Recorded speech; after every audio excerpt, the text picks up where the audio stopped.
Ayan. Kumusta mga boss? Ayan, for today's video, nandito tayo ngayon sa Collab Studio. So, yung in-order nating t-shirt, dumating na. So, tayo mismo ang magpiprint ngayon. Ito nga pala yung ito yung machine nila. Tapos ito yung hot press. Yun. Ngayon, sa mga gustong magtanong about sa Collab, nagko-customize sila ng t-shirt dito. Sa lahat ng gusto. Kahit anong t-shirt or design na gusto nyo. Willing silang magpapunta dito or message nyo lang sa page na ito. Pupost natin. Ayan. Ito nga pala yung t-shirt nila. Yun, no? Ano yan? 100% cotton.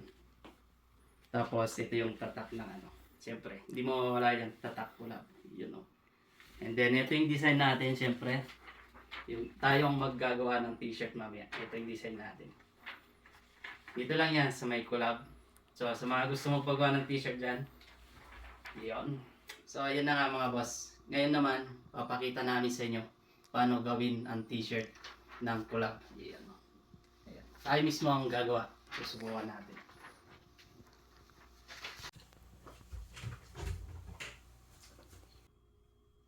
So, ayan mga boss.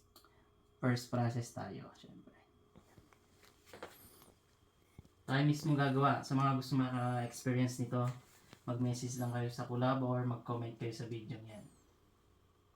So ayan mga boss, ito yung unang process. So una, ilalapat natin dito yung damit. Tapos gagamitin natin ang roller para matanggal yung mga mga puti-puti or yung mga dents na nakadikit sa t-shirt yan. Make sure lang natin na Pagka na-sure nyo na nawala ng mga dumi, yung puti-puti, ayan. Pwede na natin isunod yung next step. Yun.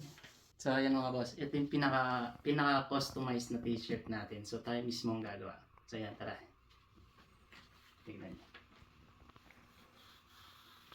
Yun. Make sure lang na naka-center tapos yung yung angat is, yan, ganyan. Depende sa inyo kung anong gusto nyo kasi kayo naman nagagawa. Itatry nyo, yan. Pagka okay na, lalagyan natin siya ng tape. So, ayan mga boss. Pagkatapos natin i-center itong transfer, ayan, lalagyan natin ng thermal tape para siguradong di siya gagalaw pagka prines na natin. So, ayan. Tapos, press natin siya. Ayan. Hintayin natin ng 15 seconds.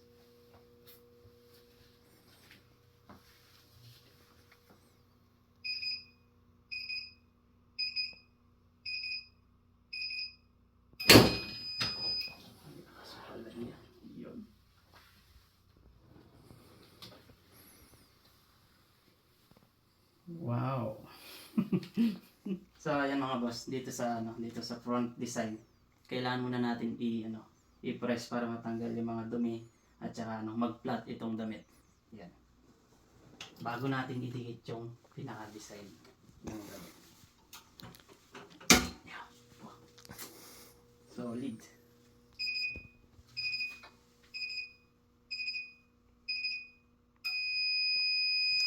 So ayan mga boss. Next step tayo. Ito ang ginagamit na place roller. Parang sigurado tayo na center yung ilalagay nating design. So ganito yon. Yan. Make sure nyo lang na itong center, naka-center siya na dito sa may center ng damit. Para pag nilagay natin yung yung design, sigurado kayo mismo. Yan tignan nyo. Yan. At yan na nga mga boss. Ito, final na tayo. Ito yung front design. Tara, tuturo ko sa inyo kung paano ilagay ito dito sa may damit. Ito yung center placement natin kanina. Yan, tapos meron naman siyang arrow dito. So, hindi kayo mahihirapan na mag-center sa design na gusto nyo.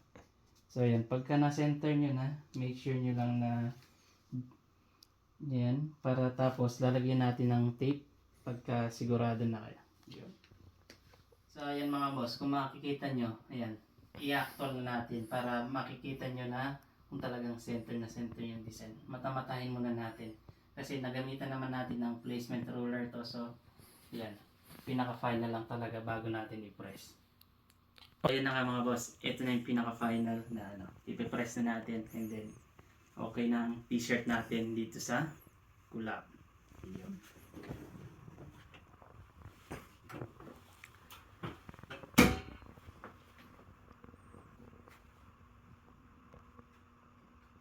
So, pagkatapos na tong 15 seconds, kailangan natin siya pigilan para hindi siya mag-ano. Yun. Kasi pag di natin siya pinigilan, yung impact ng ano, ng compress is medyo malakas pepe. So, ayan. Ito na ang ano natin.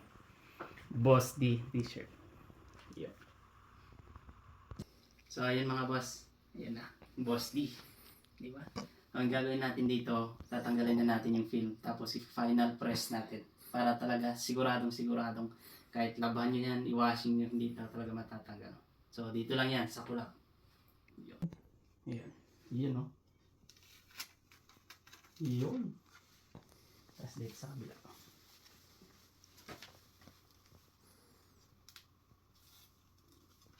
Yun, no? Kulab.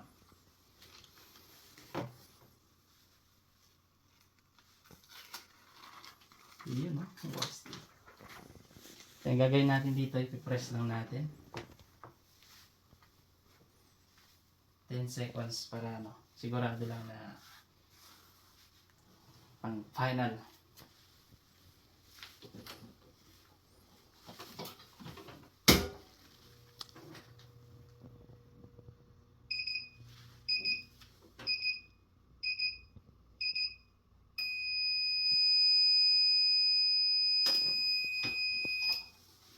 Iyon. Tapos dito naman sa kabila.